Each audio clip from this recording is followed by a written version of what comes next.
paz do Senhor Jesus, queridos irmãos e irmãs, sejam todos bem-vindos e bem-vindas a mais um momento de reflexão da Palavra de Deus. Hoje nós vamos ler o texto de Gênesis no capítulo 4, versículos de 1 a 7. E diz assim: Coabitou o homem com Eva, sua mulher, então concebeu e deu à luz a Caim. Então disse: Adquiri um varão com o auxílio do Senhor. Depois deu à luz a Abel, seu irmão. Abel foi pastor de ovelhas e Caim lavrador. Aconteceu que no fim de uns tempos trouxe Caim do fruto da terra uma oferta ao Senhor. Abel, por sua vez, trouxe das primícias do seu rebanho e da gordura deste. Agradou-se o Senhor de Abel e de sua oferta, ao passo que de Caim de sua oferta não se agradou. Irou-se, pois, sobremaneira Caim, e descaiu-lhe o semblante. Então lhe disse o Senhor: Por que andas irado, e por que descaiu o teu semblante? Se procederes bem, não é certo que serás aceito? Se todavia procederes mal, eis que o pecado jaz à porta.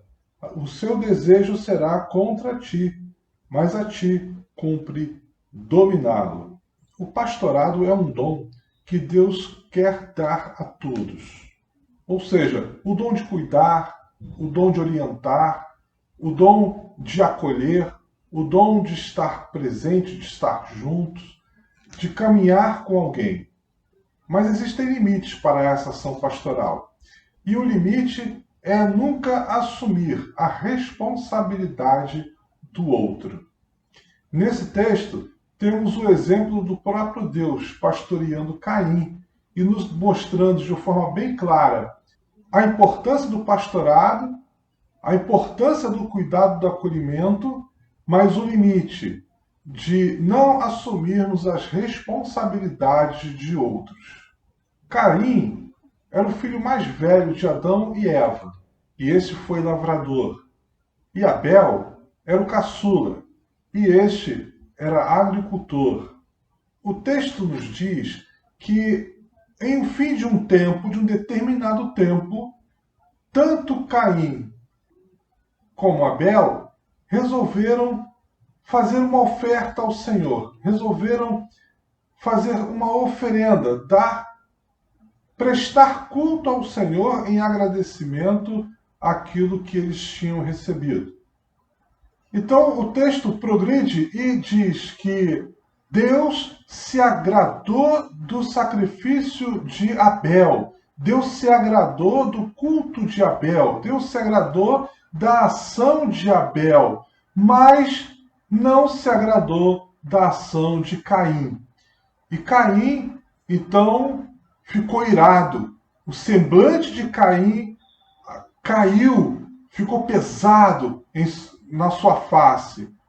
E ali se estabeleceu um momento em que Caim se sentiu rejeitado perante Deus. E aqui então começa todo um processo, todo um trabalho de pastoreamento que Deus presta a Caim.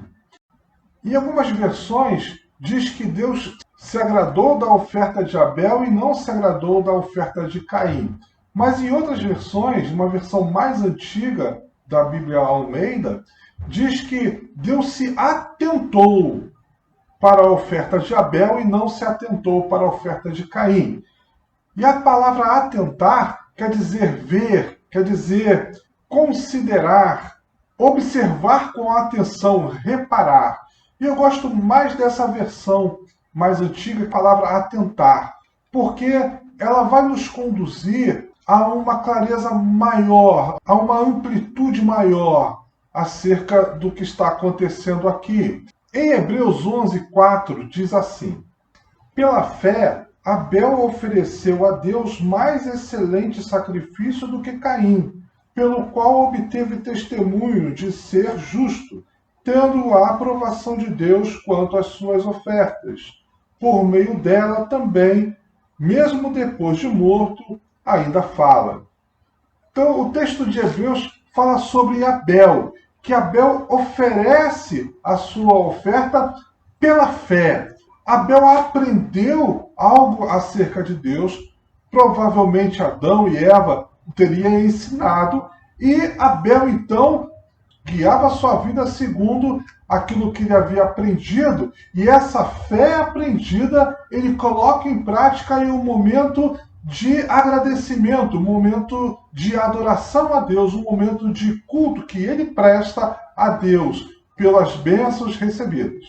O outro texto, então, que podemos ter referência é 1 João, capítulo 3, versículo 12. Portanto, a mensagem que ouviste desde o princípio é esta, que nos amemos uns aos outros, não segundo Caim, que era do maligno e assassinou a seu irmão. Porque o assassinou? Porque as suas obras eram más e as de seu irmão justas. Então, o texto de 1 João, que vem falando de amor, ele vai, de repente, trazer a informação sobre Caim e sobre Abel. Ora, Caim era o filho mais velho de Adão e Eva, sendo Abel o caçula. Sendo então Caim mais velho, ele sim deveria ter o cuidado do irmão, ele sim deveria ter o amor pelo irmão, ele sim, por ser mais velho, deveria ter a atenção ao seu irmão. Mas o que João fala sobre Caim e sobre Abel é que Caim não tinha esse amor. Então, ele mata o seu irmão, porque as obras de Caim eram más e as obras de Abel eram justas. O que quer dizer isso? O que é ser justo e o que é ser mal? Ser justo não é seguir regras segundo leis. Ser justo é você viver com inteireza. Segundo aquilo que você entende, é o que você vive. Segundo aquilo que você aprendeu, você coloca em prática. No caso de Caim, não era assim. As suas obras eram más. Então, Caim tinha algum desvio. Caim tinha em si algo diferente, algo a mais que o caracterizava como mal. Mas vamos então conferir o texto de Judas, que é Judas, versículo 11. Ai deles, porque prosseguiram pelo caminho de Caim, e movidos pela ganância, se precipitaram no erro de Balaão, e pereceram na revolta de Corá. Então aqui deixa bem claro que o caminho de Caim era a ganância. O caminho de Caim era satisfazer a seus próprios desejos. O caminho de Caim era ter o benefício. E esse benefício refletido sobre ele mesmo trazia um prazer. O prazer de estar satisfeito. O prazer de ser contentado. O prazer de ter aquilo que ele queria. Seja como for, custasse o que custasse. O importante era ele ser saciado do seu desejo e da sua vontade. Pelo que parece, pelos textos que lemos, então lança mais luz sobre o texto de Gênesis e mostra o porquê, qual o motivo de Deus não ter se atentado para a oferta de Caim e sim para a oferta de Abel.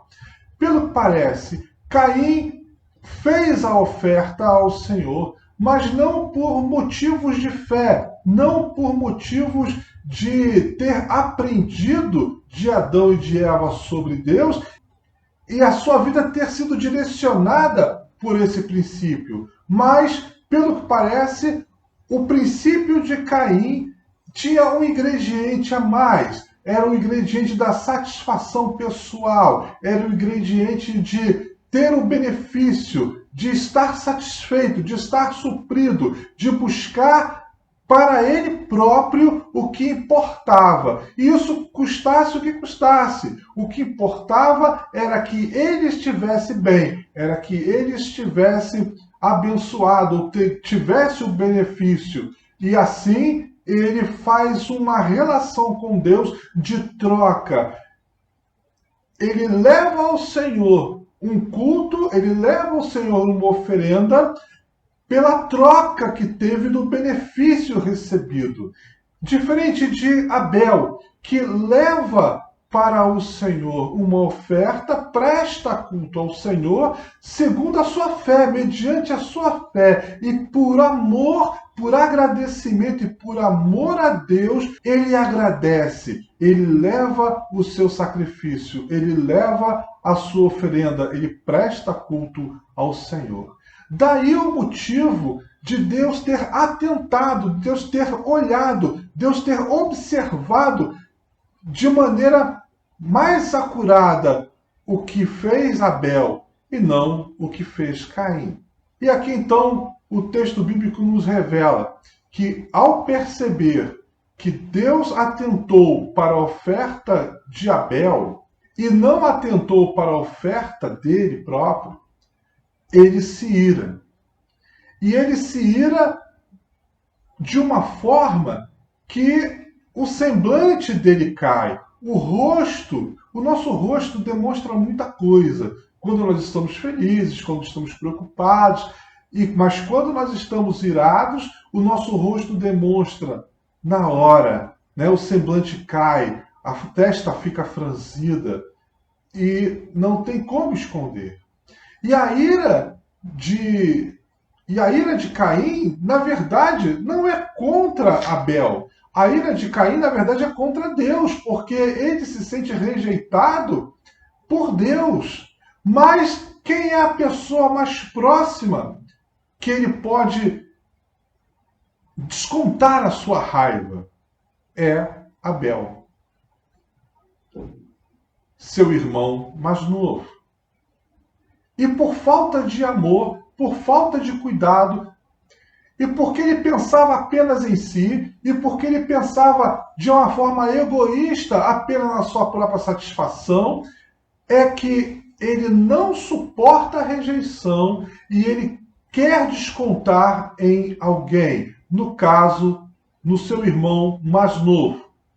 Aqui não diz a diferença de idade, nem diz se ele é mais forte ou mais fraco, mas com certeza, sendo o mais velho, ele tinha mais malícia, mais sagacidade, e ele então se aproveita até da inocência de Abel, até da confiança de Abel, e ele então acaba cometendo o crime, o assassinato de seu irmão.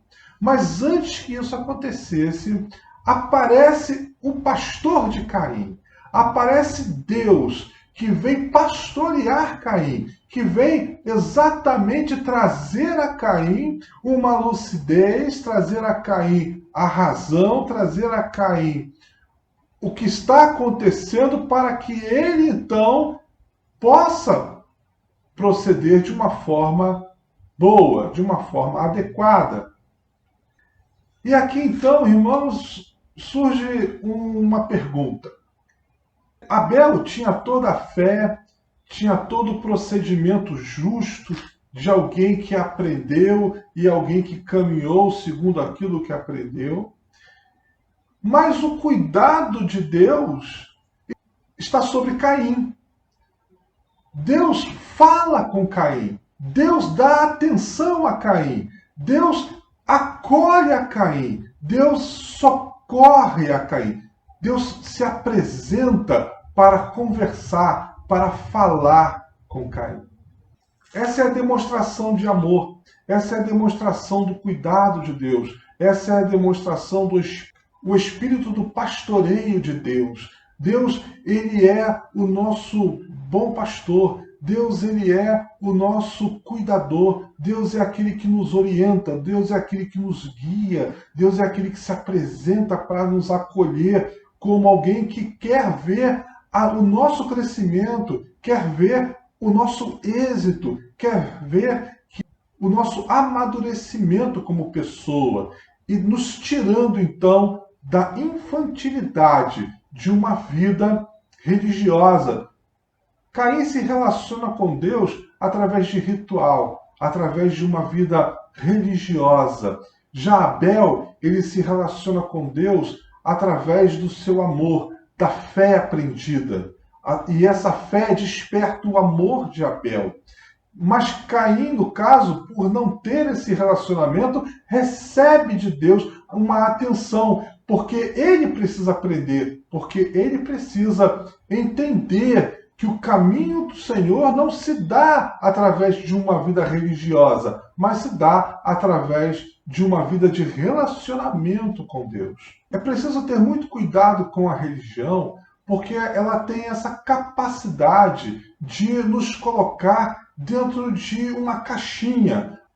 Ela tende a se colocar na mediação nossa com Deus através de rituais. Se cumprirmos os rituais, nós merecemos alguma bênção de Deus. Se nós deixamos de cumprir um ritual, então nós merecemos sim, mas é o castigo de Deus. E não é isso que a palavra nos revela.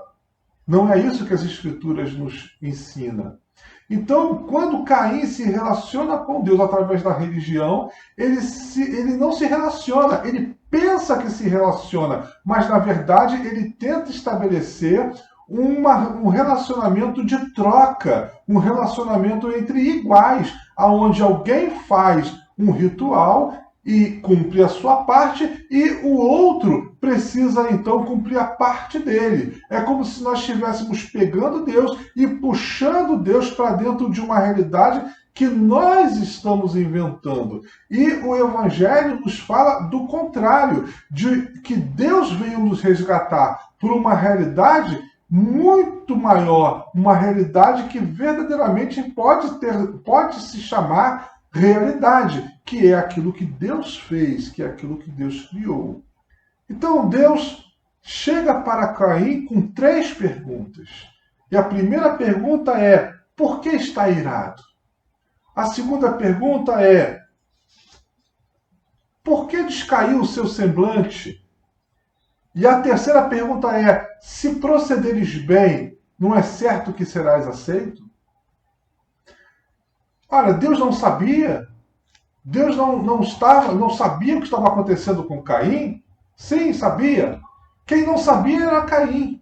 As perguntas aqui não eram para ter uma resposta. A pergunta aqui é para fazer Caim pensar, é para fazer Caim refletir, é para fazer com que Caim ele entenda o momento que ele está vivendo. Então Deus faz um alerta a Caim. O pecado jaz à sua porta, e o seu desejo será contra ti, mas cumpre a ti dominá-lo. Dominar o quê? O pecado? Não, irmãos. Dominar o desejo. Deus não impediu Caim. Deus não chamou a atenção, não brigou com Caim. Deus não expulsou Caim. Mas Deus deu a Caim entendimento. Deus deu a Caim clareza acerca de sua situação. E Deus deu a Caim o esclarecimento acerca de dar conta, de dominar o seu desejo. Deus deu a Caim acolhimento. Deus deu a Caim atenção. E Deus deu a Caim entendimento. Mas Deus não assumiu a responsabilidade de Caim. Caim tinha a responsabilidade de dominar os seus desejos. O princípio do pecado, irmãos e irmãs, é a satisfação dos seus desejos, não importando as consequências, não importando o mal que pode causar a outro.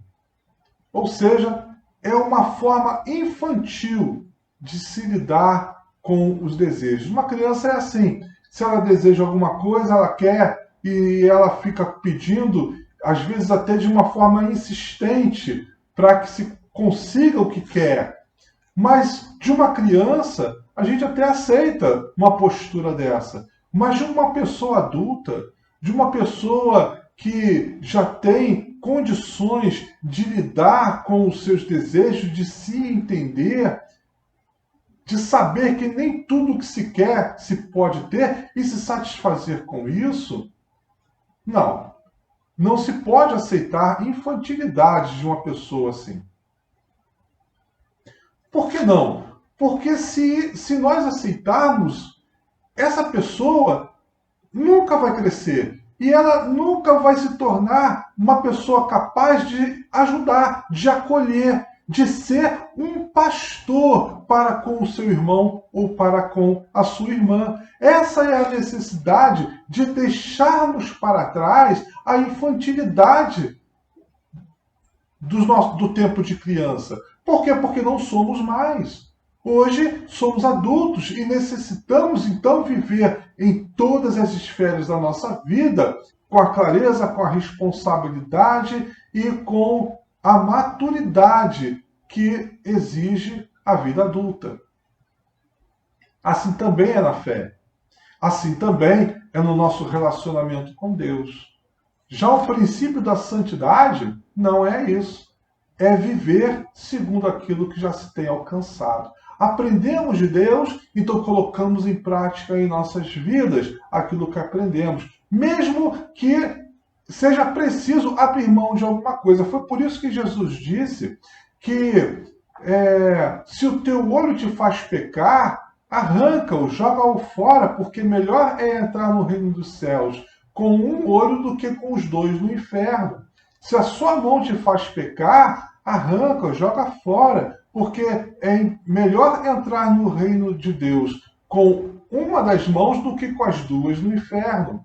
O que se está querendo dizer com isso é que a santidade abre mão daquilo que é desejo pessoal, satisfação pessoal, para abraçar aquilo que é saudável, aquilo que é melhor, aquilo que é além do meu desejo, aquilo que vem de Deus para abençoar não só a mim, mas abençoar a todos nós. Viver em uma sinceridade pessoal para consigo mesmo e para com Deus. É aprender a amar a Deus sobre todas as coisas e o próximo como a si mesmo.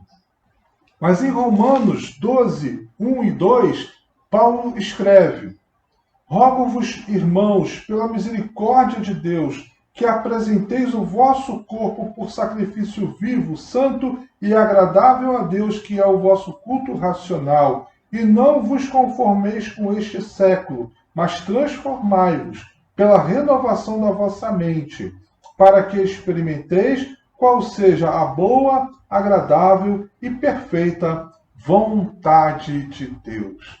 A vontade de Deus, irmãos, ela soma. A vontade de Deus, ela supre a nossa vida. A vontade de Deus, ela demanda vida sobre vida, abundantemente. Muito diferente da nossa vontade. A nossa vontade está relacionada apenas àquilo que nós queremos, àquilo que achamos ser bom, àquilo que nos satisfaz, àquilo que nos enche o coração de alegria. E isso sem pensar nos outros, apenas no seu próprio ego, apenas em si próprio. Mas o que Deus estava falando para Caim era exatamente o que Paulo está falando aqui para a igreja em Romanos. Renovar a mente. Renovar. Rogo-vos, pois, irmãos, pela misericórdia de Deus, que não vos conformeis com este mundo. Ou seja, não se adeque, não siga os princípios desse mundo, não se torne igual, semelhante a este mundo. Ao contrário, olhe para Deus, veja como Ele fez, e assim aprenda como Abel aprendeu e seguiu a sua vida segundo a fé recebida de Deus. Caim não estava nessa caminhada. Caim estava, no contrário, em uma vida egoísta e desenvolvendo uma vida religiosa perante Deus, fazendo com que Deus se enquadrasse aos seus termos, tentando fazer com que Deus se encaixasse dentro da sua visão. Então Deus estava dizendo para Caim: preste atenção, Caim. O caminho não é este, Caim. O caminho não passa por aí, Caim. Olha que o pecado jaz à sua porta. Olha que você está dando vazão aos seus desejos. Os seus desejos apenas diz respeito a você. Preste atenção, o mundo é maior do que você. Você é apenas uma criatura deste mundo. O que Deus estava tentando dizer para Caim é que aquilo que ele conhecia era muito pouco, era muito pequeno, era quase nada em frente, em vista daquilo que Deus tinha para realizar, daquilo que Deus tinha para revelar, para mostrar a ele, que era uma vida em abundância. E, finalmente, o livro de Tito, no capítulo 2, versículos de 11 a 15, diz assim: Porquanto a graça de Deus se manifestou Salvador a todos os homens, educando-nos para que, negadas as impiedades e as paixões mundanas, vivamos no presente século de maneira santa, justa e piedosamente, aguardando a bendita esperança e a manifestação da glória do nosso grande Deus e Salvador Jesus Cristo, o qual a si mesmo se deu por nós, a fim de remir-nos de toda iniquidade e purificar para si mesmo um povo exclusivamente seu, zeloso de boas obras. Dize essas coisas, exorta e repreende também com toda a autoridade, e que ninguém te despreze. Tito recebeu essa orientação também do apóstolo Paulo. E Paulo revela a Tito a bênção, a grande bênção da graça de Deus, a grande ação da graça de Deus, a graça de Deus como princípio de vida, a graça de Deus como princípio da ação de Deus, a graça de vida como princípio da vida de pastorado do próprio Deus para conosco e do nosso pastorado para com os outros. Nós temos a tendência de colocar a ação pastoral dentro da religiosidade da igreja evangélica, achando que pastor é aquele que recebeu a nomeação. Ora, irmãos, pastor somos todos nós que recebemos a orientação de Deus e passamos da condição de ovelha para a condição de pastor. Nós éramos ovelhas quando estávamos perdidos. Então, uma vez colhidos pelo Senhor, uma vez abraçados por Deus, ensinados por Deus, nós saímos da condição de ovelhas e passamos à condição agora de pastor. O pastorado não pode ser reduzido a uma religiosidade aonde nós podemos jogar nas costas do pastor, segundo a religião, a obrigação ou a responsabilidade de cuidar dos outros. Não é assim. Cada um de nós somos pastores, primeiro da nossa própria vida e depois daqueles que estão ao nosso redor e que precisa de acolhimento e que precisa de cuidado. Por isso, irmãos, quando nós pregamos aqueles que nós chamamos de ímpios, aqueles que estão no mundo, nós estamos pregando como pastores para ovelhas, ovelhas que estão o quê? Perdidas. Então nós temos que amá-los ou amá-las. Nós temos que acolhê-los ou acolhê-las, nós temos que chamar a atenção, precisamos trazer um choque de realidade, mas nunca poderemos assumir a responsabilidade do que eles devam ou não devam fazer. Isso não nos cabe, isso cabe a eles. Mas a nossa atitude é uma atitude de amor, é uma atitude de acolhimento, é uma atitude de estar presente, de dar atenção, não uma atitude de julgar. Por isso que Jesus diz que eu não vim julgar o mundo.